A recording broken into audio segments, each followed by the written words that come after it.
Hi, so we're going to talk about graphing functions, finding the increasing, decreasing, and constant intervals, and also finding relative maximum and minimum values.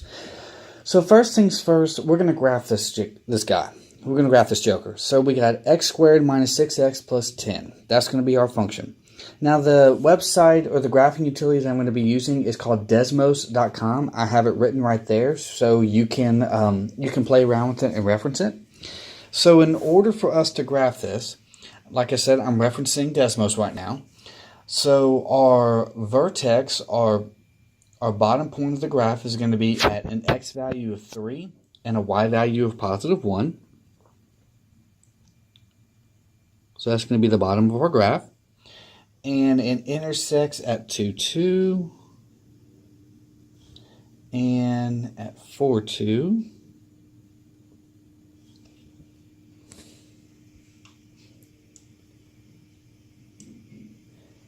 And 1, 5.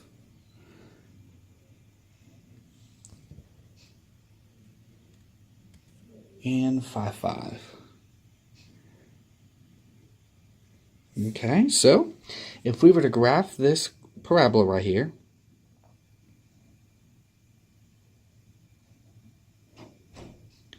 this is about what it would look like. Okay? Now, to find the intervals on where they're increasing, decreasing, or constant, okay, we have to go down a checklist. So let me section this off.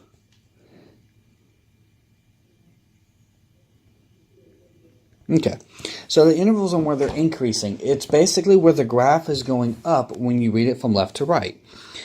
So if you look at your graph, it starts going up when you read it from left to right, from an x value of 3 all the way to an x value of infinity. So the intervals on where it's increasing, now you do have to write an interval notation, is 3, infinity and beyond. Now the same process goes for decreasing, except instead of where it's going up, it's going down.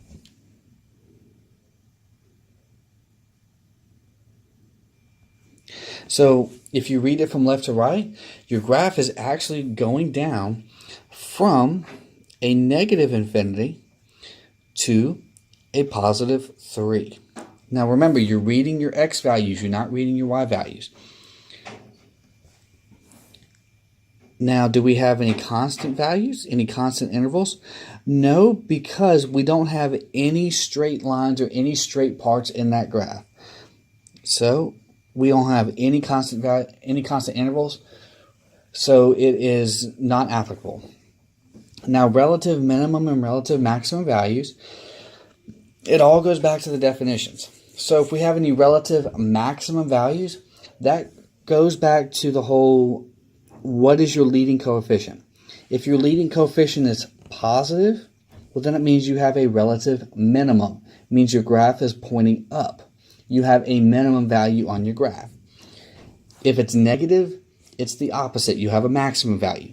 So in our particular problem, for our function, we have a relative minimum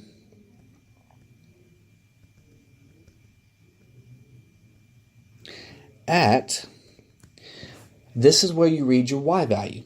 Your relative minimum occurs at the bottom of the bowl. So in this particular case right here, the y value at the bottom of the bowl is y equals positive 1. And that is how we read increasing, decreasing, and constant intervals, as well as relative maximum and relative minimum values.